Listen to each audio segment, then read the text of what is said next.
Hi everyone. So for our AP Calculus project, we are going to go over how to find the area and volume between curves. Let's start with the area between curves. So it's actually really simple if you understand what you're looking for. And all you need to do is use an integral to find the area. I find it much easier to understand after picturing what we are trying to find. So let's go right into an example. Okay, so here we want to find the area between the lines y equals x squared and y equals the square root of x. So below we have the curve y equals the square root of x and y equals x squared. So first we have to find the area between the y equals the square root of x and the x-axis. So this area. Then we have to subtract the area between the y equals x squared and the x-axis. This can be written as the integral from 1 to 0 of the square root of x dx minus the integral from 0 to 1 of x squared dx. And this can be simplified as the integral from 1 to 0 at square root of x minus x squared dx. And you can stop that there. Okay, now let's evaluate. So the antiderivative of the square root of x is 2/3 x to the 3/2 power from 1 to 0 minus the integral of x squared, which is 1/3 x to the 3rd from 1 to 0. And plugging in the endpoints, we get 2/3 minus 1/3 to give us the total area of 1/3.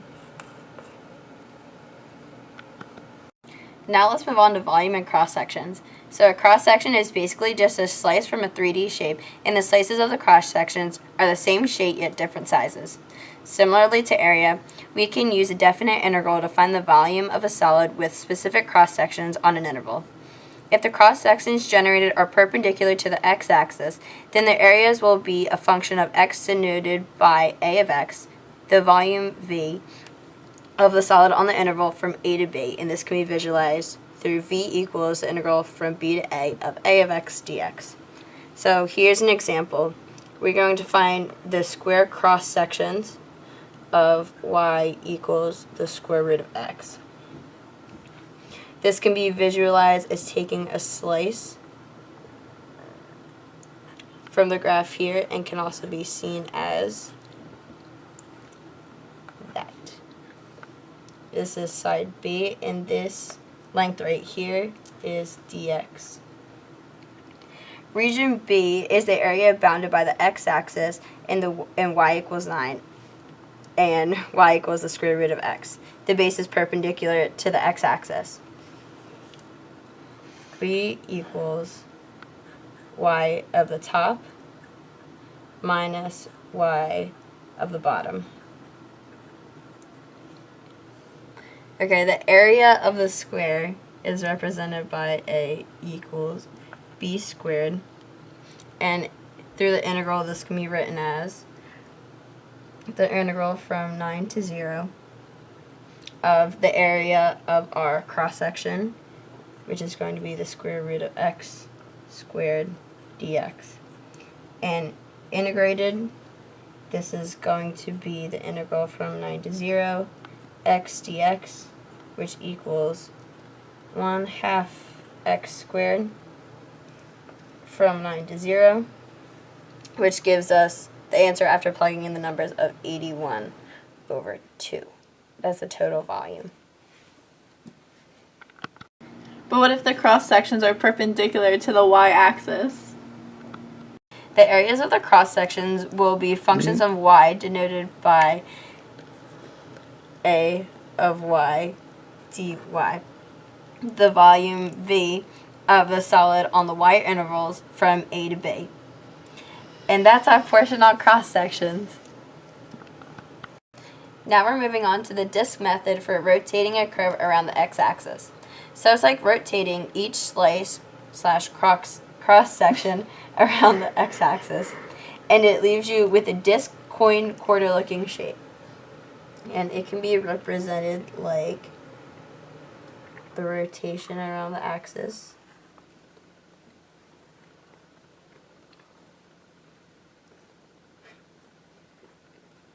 Beautiful. You have the depth of dx. One slice of the shape will look like this.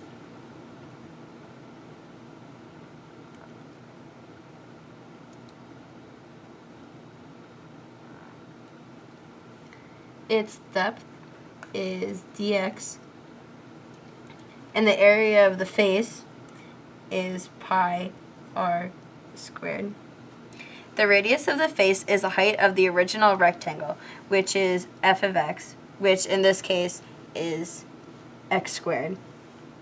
So the area of the face of the particular of a particular x is pi x squared squared. Now the volume is going to be the area times depth dx. So volume equals a dx, which equals pi x to the fourth dx, and this is going to equal the volume of one disk. Don't we want the volume of the entire thing?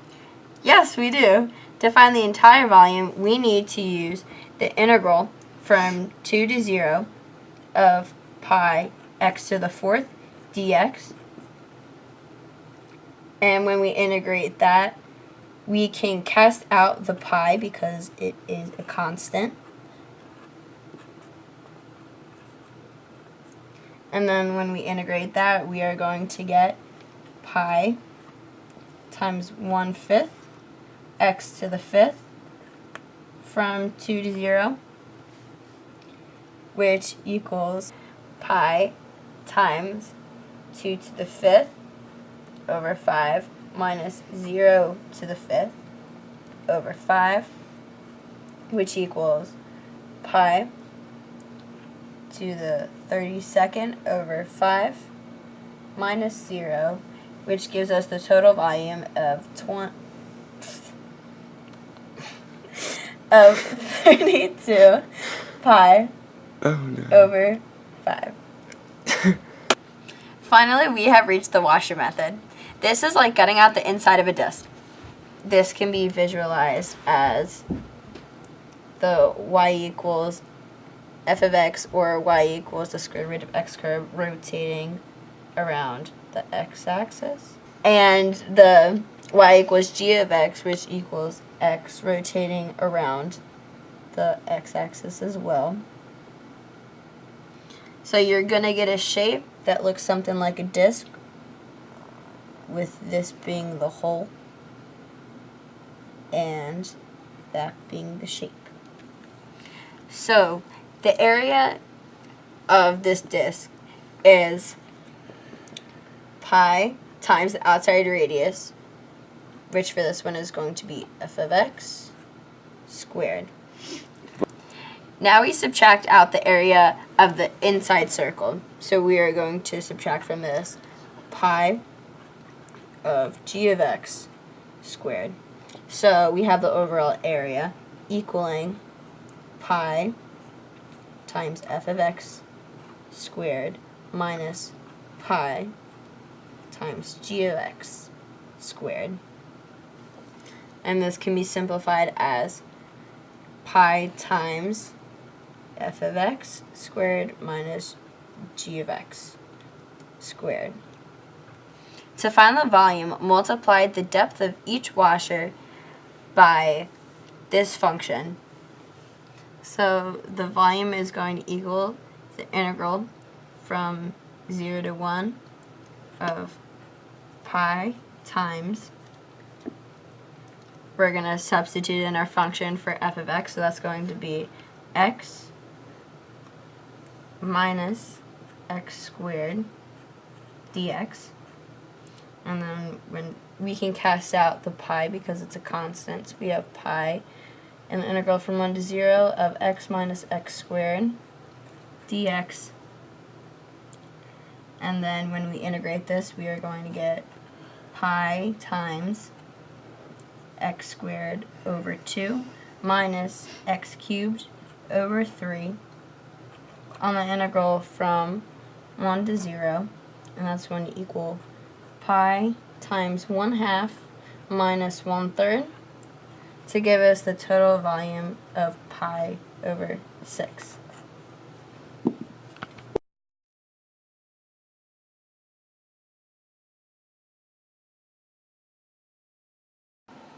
Let R be the region for the first quadrant bounded by the graph of y equals 2 times the square root of x. The horizontal line y equals 6 and the y-axis as shown in the figure above. For A, find the area of R. Okay, so the area of region R is defined by the integral from 0 to 9 of our top curve, which is going to be y equals 6, which is just 6, minus our bottom curve of 2 square root of x dx. When we integrate this, we are going to get 6x minus 4 over 3 x to the 3/2 on the integral from 9 to 0. Plugging in the endpoints, we are going to get 6 times 9 minus 3 over 4 times 9 to the 3/2 power minus 0 minus 0. And then we're going to get 54 minus 36 to get the total area of 18. Part B. Write, but do not evaluate an integral expression that gives the volume of the solid generated when R is rotated around the horizontal line y equals 7. Okay, to start, we're going to draw out where the y equals 7 line is. Now we can see when we are rotating this curve around the y equals 7 mark, there is a space in between, so we are going to have to use the disk method. So we are going to have the volume equals pi times the integral from 0 to 9 of our outside curve, which is going to be 7 minus 2 root x squared minus our inside space of 7 minus 6 squared dx. Part C. Region R is the base of a solid. For each y, where 0 is less than or equal to y is less than or equal to 6, the cross-section of the solid taken perpendicular to the y-axis is a rectangle, whose height is 3 times the length of its base in region R. Write, but do not evaluate, an integral expression that gives the volume of the solid. Each cross-section that's perpendicular to the y-axis is a rectangle whose height is 3 times the length of the base of region R. So we know that the height is 3 times the length, and we know that the area of a rectangle is base times height, or height times length.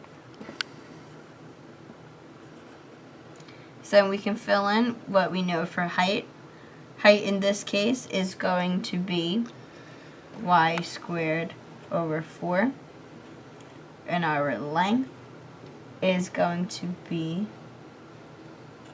the same. And this is going to equal the area for each cross section.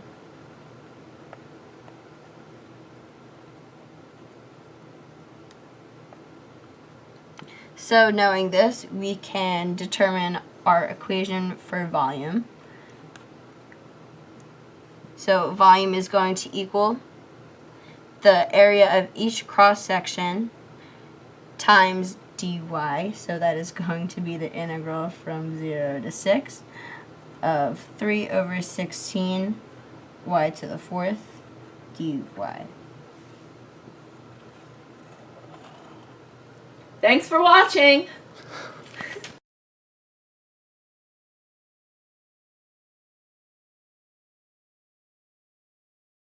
Jillian, how do you feel this math project is going at this current moment? It's an A+ project. Are there supposed to be It's 2 Padula. curves? Oh my god, it's no. It's gonna be upside down. You can just flip it, can't you? I can? I think so. I mean, I hope so. If not, we'll just film the whole thing upside down and be like, oh, sorry. No, Okay. man. Why are you so scared? So it's like rotating each slide. Decease. Okay, one slice of the shape will look like this.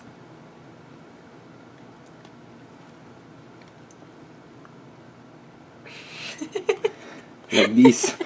Like a titty. What is that? A dx. The eraser.